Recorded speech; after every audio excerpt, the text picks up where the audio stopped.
Um, dois, três, gravando. Isso aí. Meus amigos, meus camaradas, um abraço. Pô, não? Hã? Cara, uma correria, velho, louca, irmão. Muito louco, velho. Hã? O canal do YouTube vai bem. Ô, Gessé. Oi. Estão pedindo pra você contar a história do Silvestre. Como é que é? Do Silvestre? Conta aí pra nós. Ai, velho. Tá bom, vamos contar a história do Silvestre então, pode ser? Posso contar rapidinho antes da gente fazer a atividade? Agora, o canal do YouTube vai bem. Por que tem duas câmeras? Agora eu quero saber. Qual que é o problema? É porque hora eu venho aqui, aí hora eu venho aqui. Aí eu faço assim. Eu falei assim. O canal do YouTube vai bem, fiz uma correção de concordância esse final de semana. A concordância com o núcleo do sujeito, né? Que é uma concordância que ela parece enganar, que é um negócio simples, mas você tem que lembrar que o sujeito nunca pode vir separado por vírgula e o sujeito nunca pode vir precedido por preposição, entendeu? E aí eu ensino a localizar o sujeito lá, dá uma olhadinha no canal, que daí eu ensino você a localizar a concordância pelo núcleo do sujeito. Eita, pega. Pelo núcleo do sujeito. Até hoje eu não sei a história do Silvestre. Vamos lá, então vamos contar a história do Silvestre rapidinho. Vou contar a história do Silvestre. Silvestre é o seguinte, vou falar o nome do colégio, porque o colégio não existe mais, tá? Aí não tem problema falar o nome do colégio. O nome do colégio se chamava CEI, CEI, Centro de Educação Integrada, tá? E daí o que acontece, cara? No Centro de Educação Integrada, os meninos... Era um colégio muito velho aqui em Campo Grande, sabia? Muito tradicional. Mas só que depois, quando morreu a diretora... Aí, tal, os filhos resolveram vender o colégio, então o colégio não existe mais. Hoje, no prédio, o colégio ficava aqui na Euclides da Cunha. Então, hoje, lá no colégio, eles alugaram para quem que é? Eu acho que é para quem que é? Harmonia, eu acho. Acho que eles locaram para Harmonia. Lá funcionou muito tempo Nova Escola, aí o Nova Escola mudou, está em outro lugar, a Escola do Chuc, né? E agora ele funciona lá, o Harmonia. Tá, e aí, cara, eu lecionei lá, né, cara? Inclusive lá eu lecionei com o Augusto. O Augusto, não sei, se você perguntar, quem sabe ele lembra do Silvestre. Porque o Silvestre era um menino assim, como é que eu vou dizer? Tinha muito fluxo lá, né? Um menino que estudou lá há muito tempo. Inclusive era muito engraçado que tinha uma piada lá, né?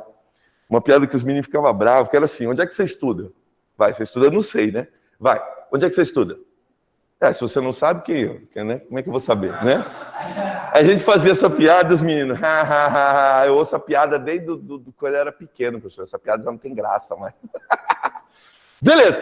Aí lá eu conheci um dos netos do Manuel de Barros.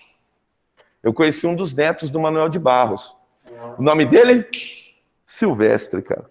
E aí o Silvestre, ele era cheio de querer tocar viola, então ele tinha ele gostava de tocar viola, gostava de tocar violão. E por mais de uma ocasião eu levava o violão na sala de aula. E aquele tal negócio, né, professor, traz o violão, tal, não sei o quê. Numa daquela, eu falei que eu queria muito conhecer o Manuel de Barros.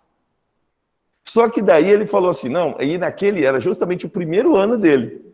Aí ele falou assim, então, professor, só que eu tô com umas dificuldades em literatura aí. Então vamos ver aqui, se der um negócio errado aí, eu levo o senhor lá para conhecer o meu vô, mas daí o senhor dá uma liberada aí, né? Não. Dá uma cooperada. Aí, cara, eu estava animado em conhecer o Manuel de Barros, eu queria conhecer o Manuel de Barros. Mas daí ele fez essa proposta, me gelou, você tá ligado? Porque é inadmissível, inaceitável e inconcebível, concorda comigo? E aí ele meio que, sim, me bloqueia, porque, sob o seguinte aspecto, se eu forço para conhecer o poeta, para conhecer o vô dele, você concorda que parece que eu vou estar refém dele em alguma outra circunstância, não parece? Aí, irmão, aí gelou. Aí eu não fui lá conhecer o poeta. E aí ele ficava me perturbando. Não, vamos lá, professor, vamos lá. Aí ele queria que eu ensinasse ele a tocar violão. Não, vamos lá, eu apresento o meu vô. Sempre essa prerrogativa de apresentar o vô. E nessa, cara, aí eu acabei ficando com vergonha de conhecer o vô. E nessa me bloqueou de conhecer o Manuel de Barros, cara. Silvestre, desgraçado, cretino.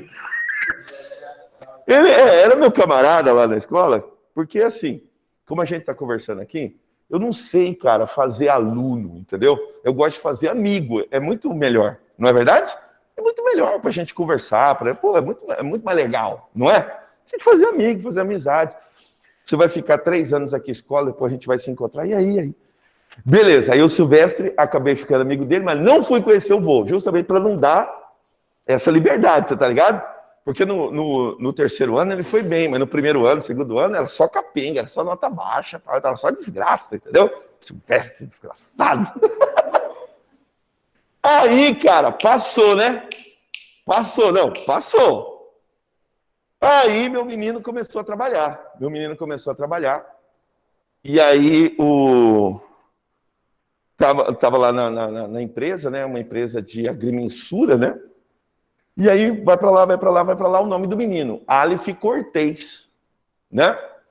E daí um dos engenheiros agrônomos, desgraçado, um dos engenheiros agrônomos chegou para ele e falou assim, peraí, você tem esse nome aí, Aleph Cortez e tal, por um acaso você é parente, você conhece o professor Gessé Cortez?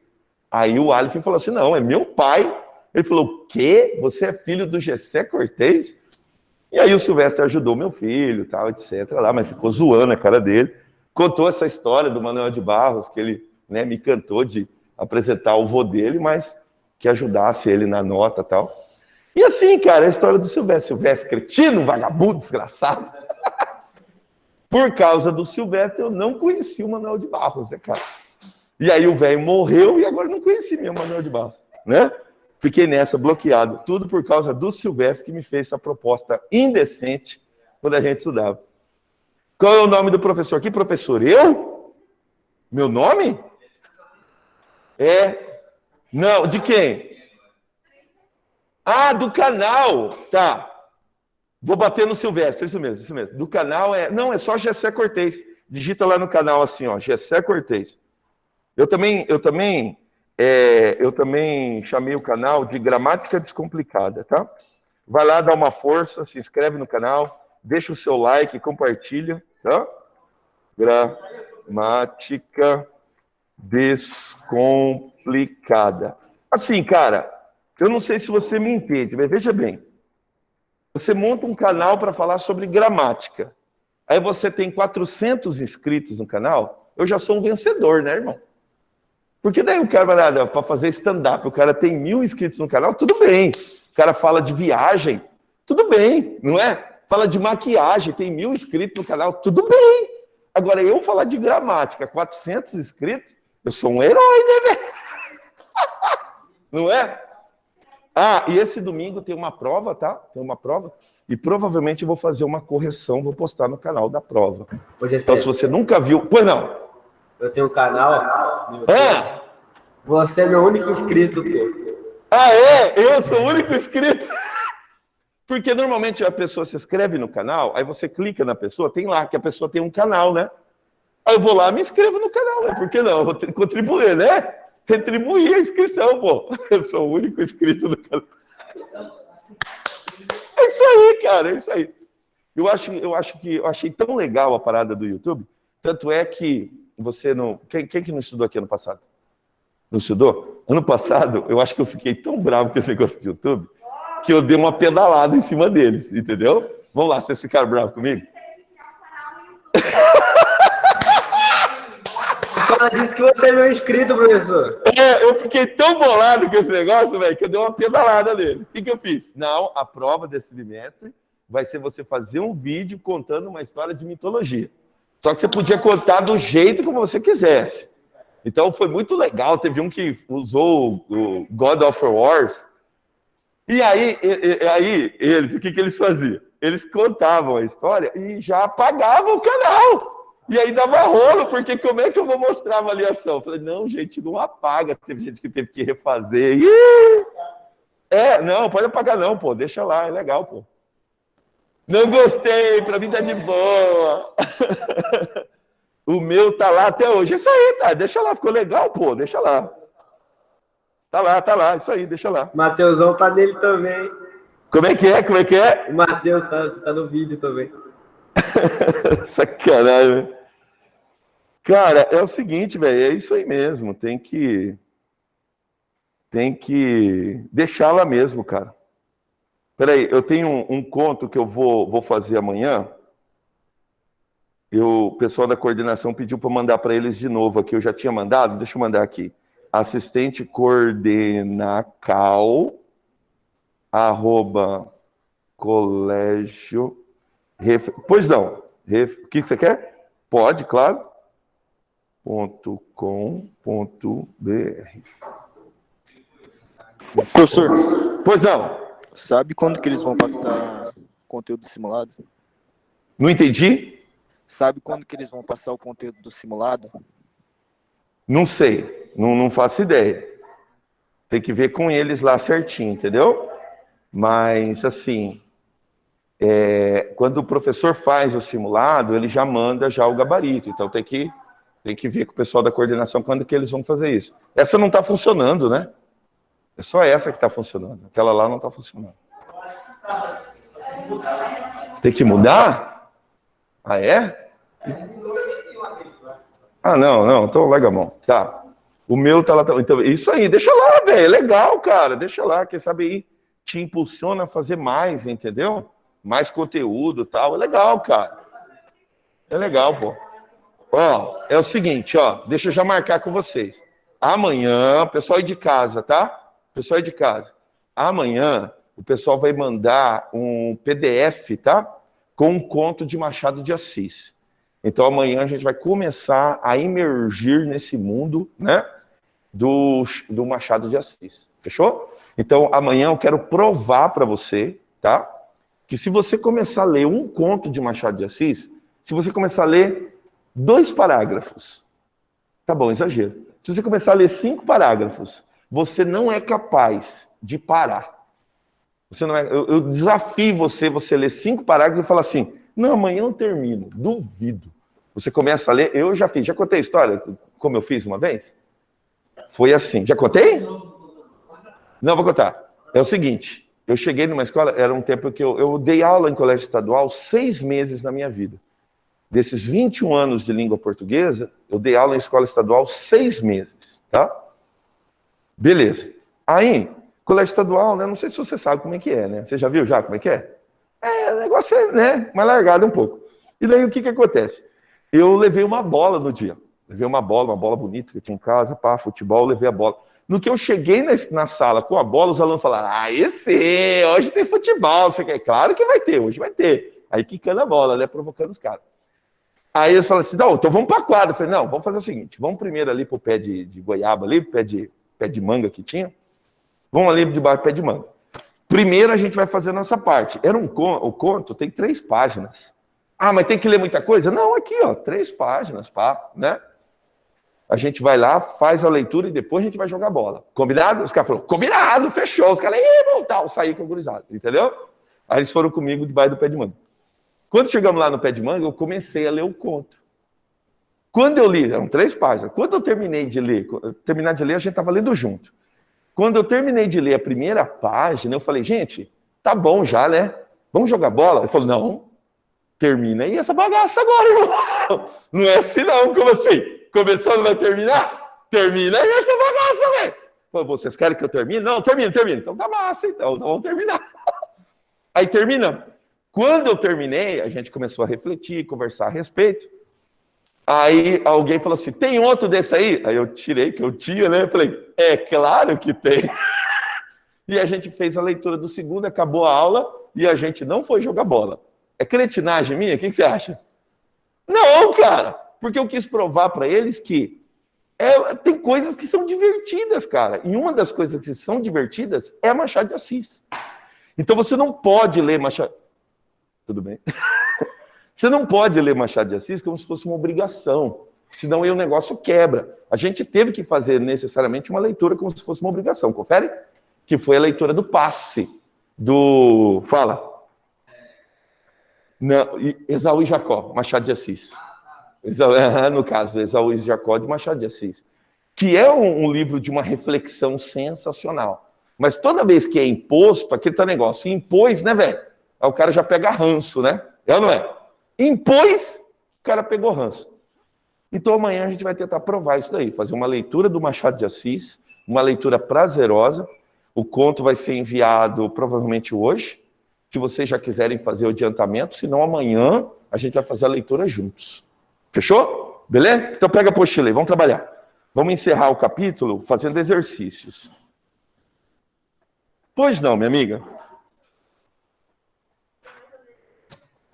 Varia muito. Tem conto de 1 página, tem conto de 2 páginas, tem conto de 3, tem conto de 5, tem conto de 10. O Alienista de Machado de Assis tem 98 páginas. Acha. O Alienista, a gente fica discutindo até hoje o que é o Alienista, tá? Se o Alienista é um conto ou se o Alienista é uma novela, entendeu? Então, são contos extensos. Então, tem conto que é de 50 páginas, 100 páginas, né? Então, no caso do Alienista, ele tem 98 páginas. Então, a gente fica discutindo. Peraí, o Alienista é um conto? O Alienista é uma crônica? Crônica não dá. Mas ele é uma novela? Então, a gente fica nessa discussão, entendeu? A respeito do Alienista. Mas o que define o conto, necessariamente, é uma história curta. Então, diferente do romance, né? O romance já é uma história comprida. Esaú e Jacó, romance. Triste Fim de Policarpo e Quaresma, romance. Entendeu? Qual que é o outro que você leu? Ah, não, o outro foi livro de poemas, né? Que foi o Marília de Dirceu, né? Então, a gente classifica pela extensão. O conto, a gente classifica assim. Ele não é tão grande para ser uma novela, mas também não é tão curto para ser uma crônica. A crônica já é mais fácil, porque a crônica é como se fosse uma fotografia do momento. Então eu faço uma crônica rapidinho do que aconteceu na sala. Eu faço uma crônica rapidinho do que aconteceu ali na rua. Então, assim, é meia página, entendeu? É curto, é um tiro, tá? Já o conto, aí ele já é mais extenso um pouquinho, entendeu?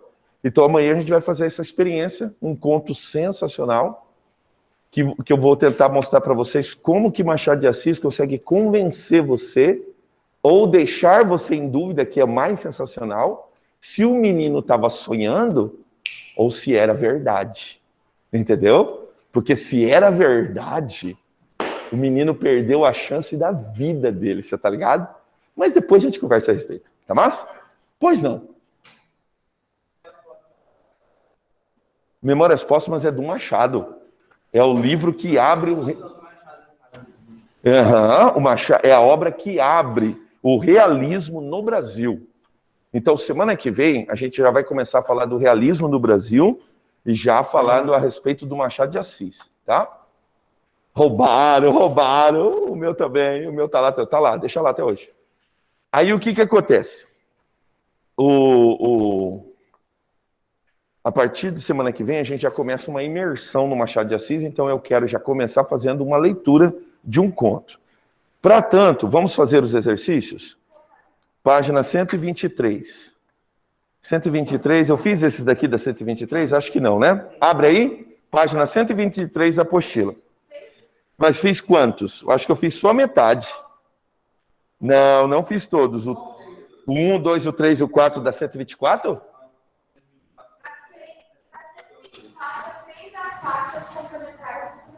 Isso mesmo, é isso aí que está faltando, que a gente vai se divertir agora.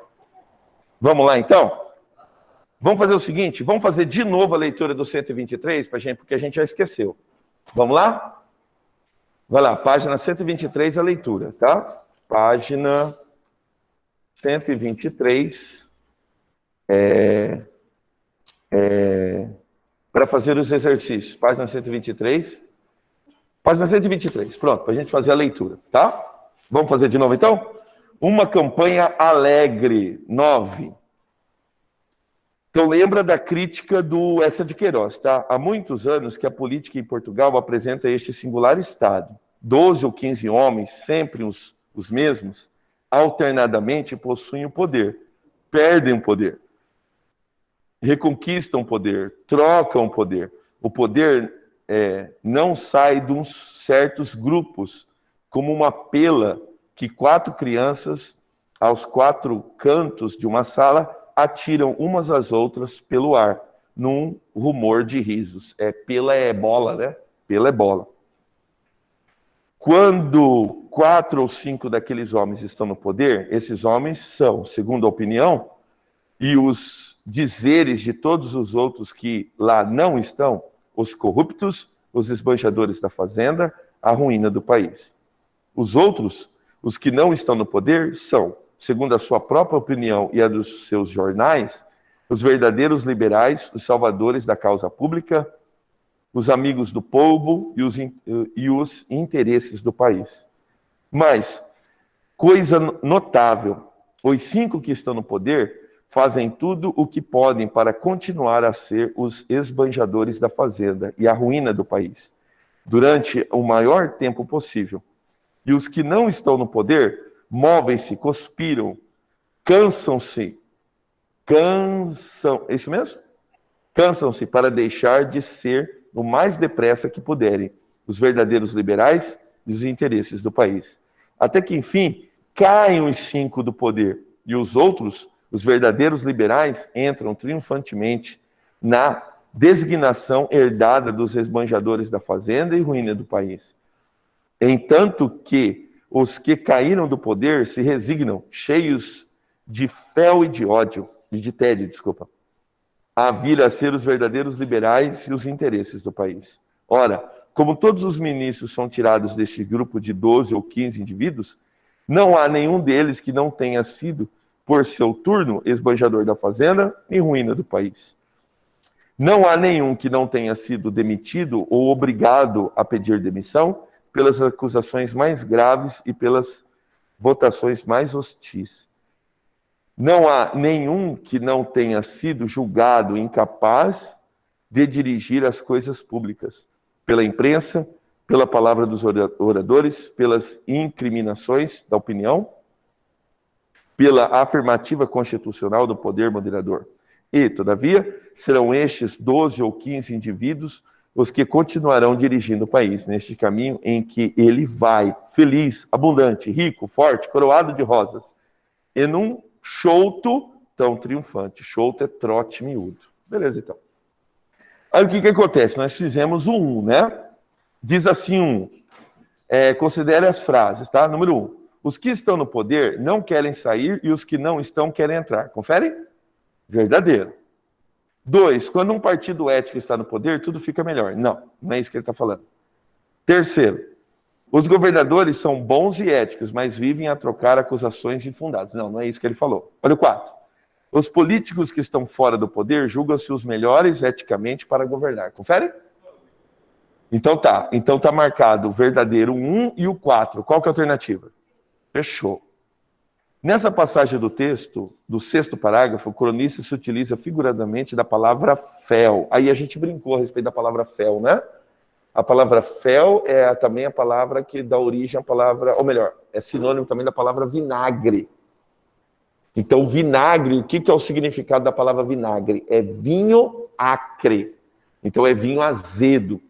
Então, diz que quando Cristo estava crucificado e ele pediu água, diz que o soldado molhou a lança com estopa, né? Com uma estopa, e molhou em vinagre, em fel, e deu na boca do Cristo. Então, em vez de dar água, deu fel, né? No Cristo. Então, são cenas da crucificação. Então, fel é o quê? Fel, neste caso, é o quê? É rancor, não é eloquência, não é esperança, não é saudade, não é medo. Agora, olha o terceiro, que é o que nós não fizemos. Considerando que o último parágrafo do fragmento representa uma ironia do cronista, seu significado contextual qual que é a ironia? E, todavia, serão estes 12, os 15 indivíduos, os que continuarão dirigindo o país, neste caminho em que ele vai, feliz, abundante, rico, forte, coroado de rosas, e num trote tão triunfante. Então tá, considerando que o último parágrafo do fragmento representa uma ironia do cronista, seu significado contextual é, letra A, Portugal vai bem, apesar dos seus maus governantes. É isso? Não. A alternância dos grupos no poder faz bem ao país. Não. C, o país experimenta um progresso vertiginoso. Não. O país vai mal em todos os sentidos. Isso mesmo. Isso mesmo. Sabe por quê? Porque na hora que ele fala assim, e o país vai bem nada, é ironia, vai mal. Rico, mentira, tá pobre, tá empobrecendo. Forte, mentira, tá fraco. Entendeu? Então, o correto aqui seria supostamente a letra D, que configura a ironia. Letra E, Portugal não se importa com seus políticos. Não, não é verdade, tá? Não é o que ele quis dizer com a ironia. 4, ó, vai voar. Pode. Vai voar. Agora vai alçar voo. Ele vai tirar a gente daqui, a gente tá... Aí a gente vai passando, sobrevoando, tá lá o Silvestre ali na esquina. Assim, é isso, Silvestre, vagabundo, desgraçado. Vamos lá. Não há nenhum que não tenha sido demitido ou obrigado a pedir a demissão pelas acusações mais graves e pelas votações mais hostis, certo? Com essa frase, o cronista afirma que, vamos ver? Letra A, a atividade política é sempre sujeita a acusações descabidas. Bom, é altamente, como é que é? Honroso, em certos casos, demitir-se para evitar males ao Estado. Tem nada a ver. A defesa de boas ideias frequentemente leva à renúncia. Também não. Os políticos honestos sofrem acusações e perseguições dos desonestos. Também não. Letra E. Todos os políticos se equivalem pelos desvios da ética. Fechou? Na verdade, o que ele está falando? É todo mundo balaio do mesmo saco. Não é verdade? Fechou, então. Agora vem os complementares. Se não me engano, os complementares deu problema na configuração da tarefa, né? Porque ele não foi essa alternativa aqui. Então olha que... a alternativa não foi, velho. Então vamos lá. O realismo é a anatomia do caráter, é a crítica do homem, é a arte que nos pinta a nossos próprios olhos, para nos reconhecermos, para que saibamos se somos verdadeiros ou falsos, para condenar o que houver de mal na nossa sociedade. Então, esse é o realismo. O realismo mostra a realidade, irmão. É uma crítica à burguesia no que diz respeito a Portugal, uma crítica à monarquia, uma crítica à burguesia e uma crítica à sociedade de costumes, tá? Tá bom, então. Para realizar essa proposta literária, quais os recursos utilizados no discurso realista? Selecione-os na relação a seguir e depois assinale a alternativa que os contém. Então, vamos lá? Número 1. O discurso realista, ele tem uma preocupação revolucionária, atitude de crítica e de combate? Ô, louco, correto. Coloca aí, verdadeiro. 2. Imaginação criadora. Muito bem. O realismo, ele é verossímil, tá? Coloca aí, falso. Por quê? Porque o realismo se preocupa com o que está acontecendo agora, o hoje. Então, a história é inventada, a história da Luísa é inventada? Mas a sociedade burguesa que fabricou a menina Luísa, essa não é inventada. Entendeu? Então, Luísa, ela tem a ilusão de querer viver um grande amor. Madame Bovary. Madame Bovary é inventada? Mas a sociedade que impulsionou Madame Bovary, essa não é inventada. Aí, quando Madame Bovary não consegue realizar os seus sonhos, que estão escritos ali nos livros romances, nos romances românticos, que é o sonho de viver um grande amor, quando, no caso, ela se frustra, ela não é capaz de lidar com essa frustração. E daí, o que ela faz? Ela toma o veneno e dá cabo da própria vida. Fechou? Então tá massa, então. Então o 2 tá errado. Olha o terceiro. Personagens fruto da observação, tipos concretos e vivos. Fechou. Então são os tipos, como é que é? Os tipos caricaturais, os tipos da sociedade. Então, Jorge configura o quê? Aquele aristocrata que acha que as condutas dele estão acima do bem e acima do mal. Tanto é que ele deixa a esposa aos cuidados da governanta e aos cuidados do amigo Sebastião. Sebastião também encarna um camarada que tem facilidade, né, com os trâmites do governo. É ele, por exemplo, eu não contei, mas é ele que descola o emprego para o Jorge. É ele que, na hora que o negócio aperta, fala com o delegado para ir lá e dar uma prensa na Joana. Então ele é um tipo da sociedade, tem aquele cara que tem fluxo nas autoridades e se aproveita disso, tira proveito disso, entendeu? E assim por diante. Então tá, a 3 está correta. 4, linguagem natural sem rebuscamentos. Correto, cara. Então uma linguagem fluida, tá? Não é uma linguagem chula, mas também não é uma linguagem rebuscada. Pois não. Varia. o aspecto da linguagem vai variar. Então, ele pode, configura-se uma linguagem rebuscada em algumas circunstâncias, e em outras circunstâncias ele vai para a linguagem chula, né? Tentando retratar como que as pessoas falavam. Então, o romantismo fica no meio termo. Mas o realismo não. O realismo quer mostrar as pessoas como as pessoas são. Boa, né, cara? Pois não. A 1 é verdadeira, a 3 é verdadeira e a 4 é verdadeira. Tá bem? Tá indo bem? Vamos continuar. Olha a 5. Deixa eu ver aqui como é que tá o chat aqui, peraí. Como é que vocês estão? Isso mesmo, aí em casa, né? Tá verdadeira 1, tá verdadeira 3, tá verdadeira 4. Fechou? Qual é a mensagem? Qual a mensagem? Qual a mensagem, Raíssa? Ih, velho. Como assim? De que nós estamos falando aqui? Ah, tá. A 4, né? A 4 é a letra E. A 4 é a letra E. 4 é E. Não é D, Ana. É E. 4 é E. A letra D é o número 3. 3D, 3D, 3D, 4E. Fechou?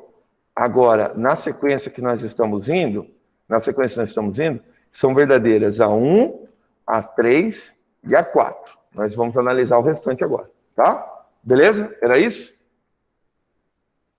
Era isso? Então tá, então. Então, beleza. Então, vamos lá. Vamos para outra. 5. Preocupação com mensagem que revela a concepção materialista do homem. Confere? Isso mesmo, a concepção materialista do homem.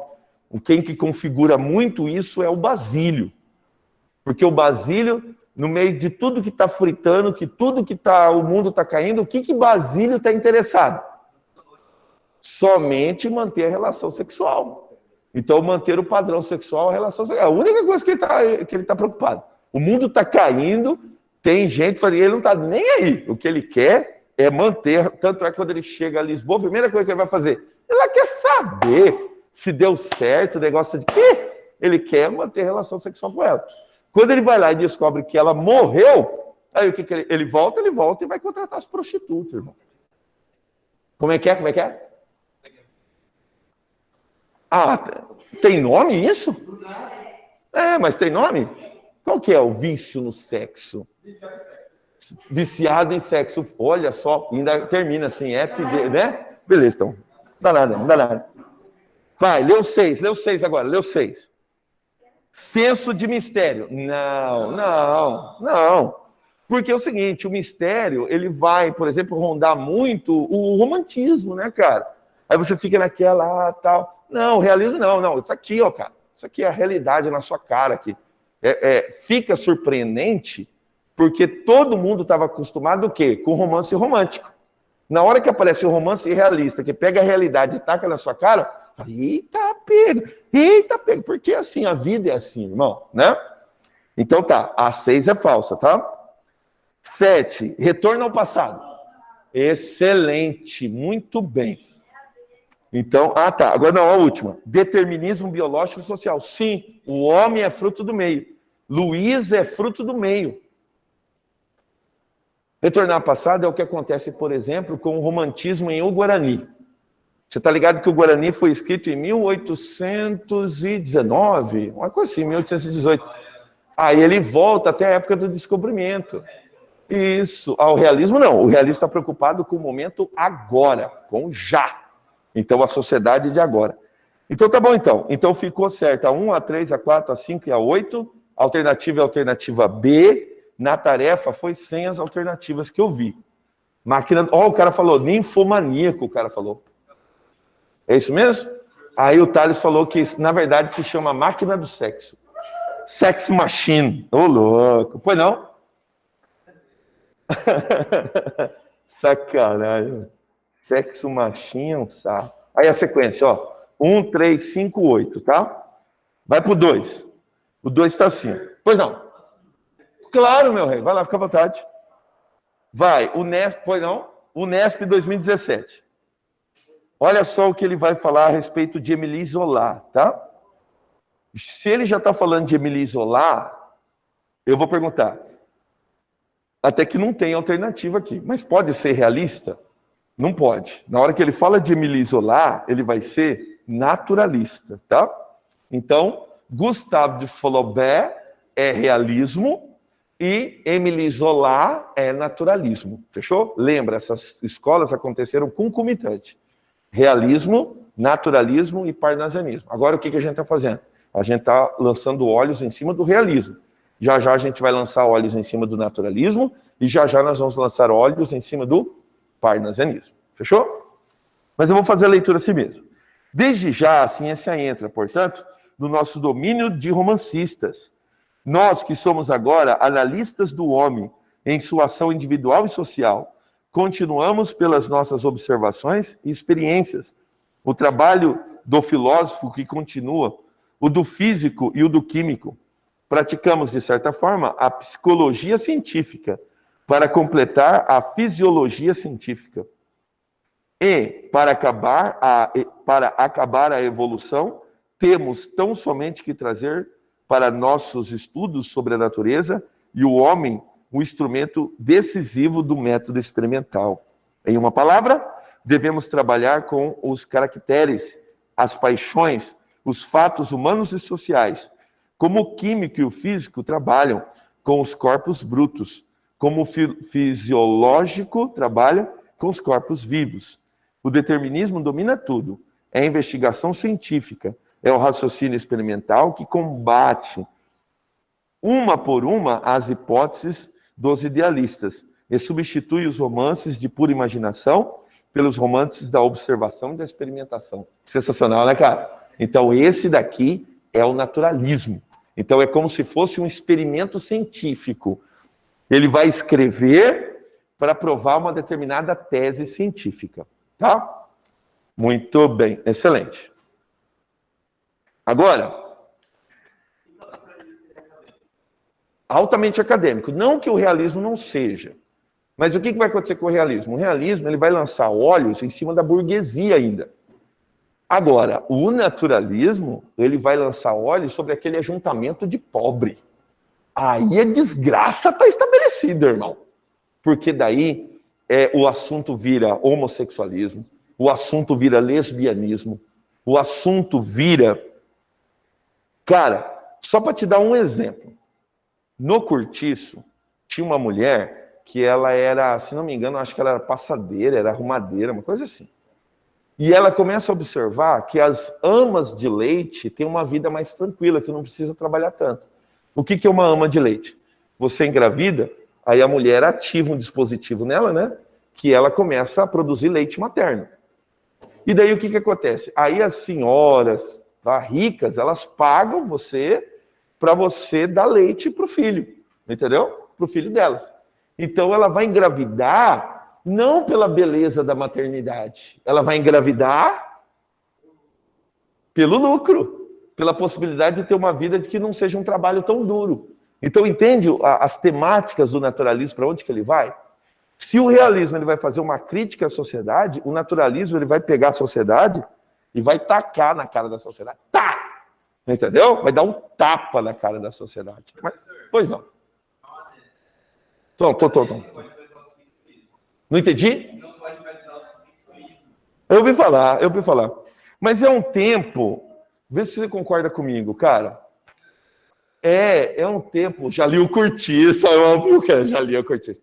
É o tempo do politicamente correto, né, cara? Que ficou um negócio chato, né? Necessariamente você não pode falar mais nada, cara. Esses dias eu estava dando aula, tentando explicar que existe uma exceção em gramática, que o adjetivo surdo-mudo, ele é variável nos dois elementos. Então, são as meninas surdas mudas, os meninos surdos mudos. Aí um camarada, porque daí eu dou aula para adulto, né, velho? Aí o camarada ergueu a mão e falou assim, professor, essa palavra não existe mais. Eu falei, como assim não existe mais? Ele falou, não, porque não pode chamar mais a pessoa de surdo-mudo. Aí ele começou a explicar, e ele tem razão. Na verdade, ninguém nasce mudo. Na verdade, a pessoa nasce surda e não desenvolve a fala. É difícil o camarada vir com kit, né? Cara, não, sou surdo e mudo também. Não, o camarada é surdo. O cara acha... Você já viu, às vezes, os caras falando com cego? Cara, chega o ceguinho aqui, os caras começam a gritar com o ceguinho. Aqui, ó. Senta aqui. Aqui, ó. Senta aqui, ó. Senta aqui. gritar com o ceguinho. O ceguinho é cego, ele não é surdo, entendeu? Não vem com kit. Aí as pessoas acham que os caras vêm com kit, não vem com kit. Não é, velho? Aí é muita sacanagem, né? Pois não. Hã? Pode, toma aqui. Sacanagem. Vai lá, meu rei. O tempo de pandemia, cara, quer, né? Pois não. Aí o pessoal implica com tudo. Daqui a pouquinho os caras vão implicar de chamar de menino e chamar de menina. Porque daí a moda, o que é? Chamar de meninix. Já ouviu falar a moda? Não, fala isso. A moda é chamar de meninix. Não é, velho? Não, mas você viu onde nós chegamos? Não, mas você está vendo onde é que nós estamos chegando? Nós estamos chegando aí, cara. Isso é inadmissível, inaceitável que você viu. Olha.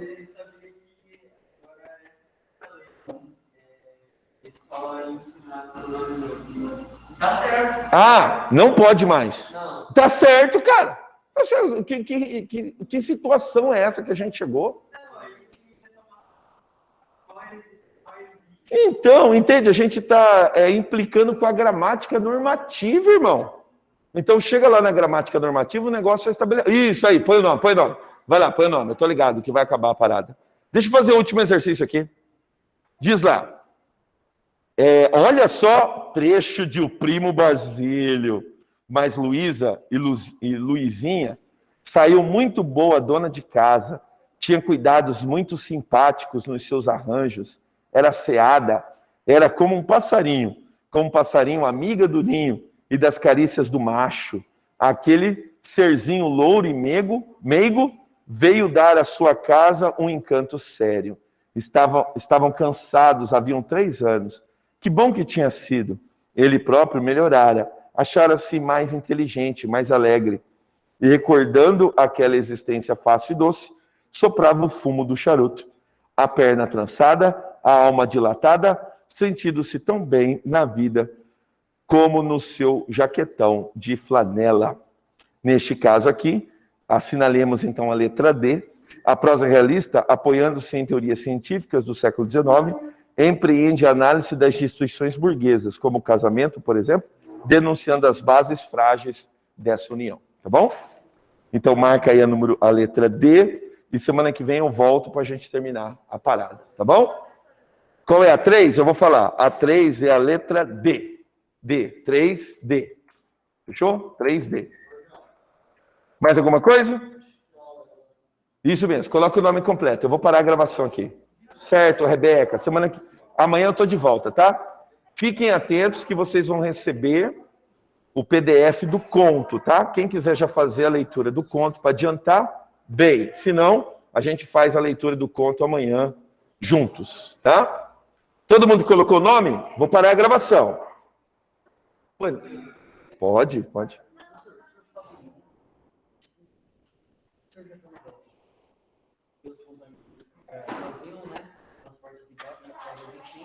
E ele foi para casa de esportista, só que eles tinham um nome. Acho que era o eu não sabia dizer o que é. Ai, cara. Eram instâncias, não era? Tinha umas casas de mulher assim.